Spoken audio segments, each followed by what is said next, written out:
নমস্কার বন্ধুরা, lion cooking চ্যানেলে আবার একটা রেসিপি নিয়ে চলে এলাম। দেখতেই পাচ্ছ তোমরা, এখানে ঢ্যাঁড়স আছে, এখন কচি ঢ্যাঁড়স একদম। সেই ঢ্যাঁড়সের আজকে একটা রেসিপি করেছি, যেটা তোমাদের সামনে আমি শেয়ার করছি। দেখো, প্রথমে ঢ্যাঁড়সগুলোকে আমি জলে ডুবিয়ে রেখেছিলাম আধ ঘন্টার মতো, তারপর তুলে একটা ঢ্যাঁড়সকে আমি দু টুকরো করে কেটে রেখেছিলাম। দেখো, এবার কড়া বসিয়ে দিয়েছি গ্যাসে, তাতে তেল দিয়েছি। এবার ঢ্যাঁড়সটা আমি ভেজে নেব। খুব বেশি ভাজবো না, কড়া করে হালকা করে একটু নেড়ে চেড়ে নিয়ে তুলে নেব। এখানে ঢ্যাঁড়সটা এই কারণে ভাজা, ঢ্যাঁড়সটা ভাজলে ঢ্যাঁড়সের একটা কাঁচা গন্ধ থাকে, সেই কাঁচা গন্ধটা চলে যায়। তোমরা দেখতেই পাচ্ছ, খুব বেশি ভাজিনি, হালকা করে ভেজে নিয়েছি। এবারে আমি এই ঢ্যাঁড়সটাকে তুলে নেব। তা বন্ধুরা, ঢ্যাঁড়সের অনেক রকম রেসিপি হয়, আমি খুব সিম্পল কম মশলা দিয়ে একটা রেসিপি তোমাদের সঙ্গে শেয়ার করলাম। এবার বাকি যে তেলটা ছিল তাতে সামান্য তেল দিয়ে দিলাম। দিয়ে দেখো, খুব সামান্যই তেল দিয়েছি। একটা শুকনো লঙ্কা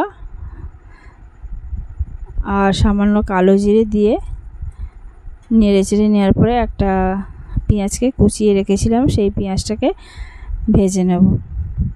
খুব বেশি আমি ভাজবো না, লাল করে হালকা করে ভেজে নেব। ভেজে নেওয়ার পরে আমি এখানে একটা টমেটো, সেটাকেও কুচিয়ে রেখেছিলাম, সেটা এবার দিয়ে দিচ্ছি। এবার পেঁয়াজ রসুনের সঙ্গে কাঁচা লঙ্কা, পেঁয়াজের সঙ্গে টমেটো কাঁচা লঙ্কা দিয়ে খুব ভালো করে ভেজে নেব। তবে খুব বেশি ফ্রাই করব না। এখানে কিছুটা রসুন বাটা ছিল, সেটা আমি দিয়ে দিলাম। এখানে 1 চামচের মতো রসুন বাটা দিয়েছি, সেটাও এই মশলার সঙ্গে ভেজে নেব। ভেজে নেওয়া হয়ে গেলে সামান্য লবণ দিলাম স্বাদ অনুযায়ী, হাফ চামচ হলুদ গুঁড়ো আর 1 চামচ লঙ্কার গুঁড়ো দিলাম। দিয়ে এইটাকে খুব ভালো করে কষিয়ে নেব, যাতে হলুদ বা লঙ্কার যে কাঁচা গন্ধটা থাকে সেটা চলে যায়।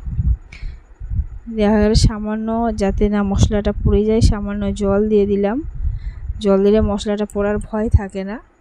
যেহেতু কম মশলাই হচ্ছে, কম তেলে হচ্ছে, সেই জন্য সামান্য একটু জল দিয়ে মশলাটাকে কষিয়ে নিলে কষানোটাও ভালো হয় আর মশলাটা পুড়ে যাওয়ার ভয় থাকে না। দেখো, এখানে মশলাটা আমার ভাজা কমপ্লিট হয়ে গেছে। এবারে আমি ভেজে রাখা যে ঢ্যাঁড়সগুলো ছিল সেইগুলোকে দিয়ে দিচ্ছি। দিয়ে মিনিট 2 মতো এই মশলার সঙ্গে ঢ্যাঁড়সগুলোকে আমি ভেজে নেব।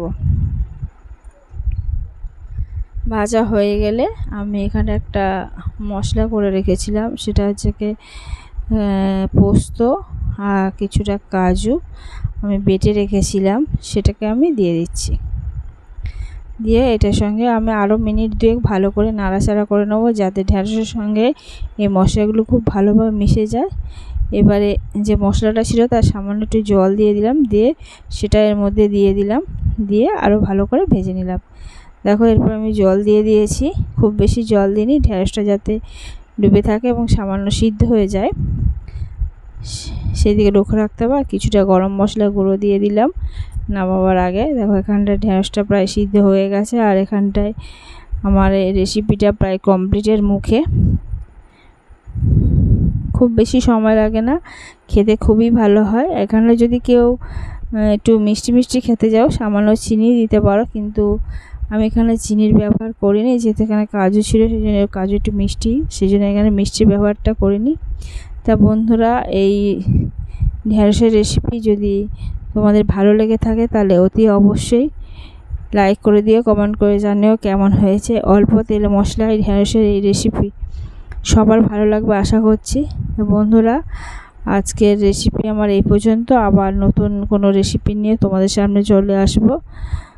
আর অতি অবশ্যই এত কম তেল মশলা এই তোমরা রেসিপিটা অবশ্যই ট্রাই করে দেখো। দেখো, এখানটা আমার কমপ্লিট হয়ে গেছে, এবার আমি নামিয়ে নেব। এটা একটু শুকনো শুকনোই হবে, খুব বেশি যেহেতু ঢ্যাঁড়সের রেসিপি, সেই জন্য দেখো এখানে হয়ে গেছে। এবার আমি নামিয়ে নিচ্ছি। বন্ধুরা, এখানে কমপ্লিট হয়ে গেছে, এবার নামিয়ে নিচ্ছি। অন্য আবার রেসিপি নিয়ে তোমাদের সামনে চলে আসবো। ততক্ষণ ভালো থেকো।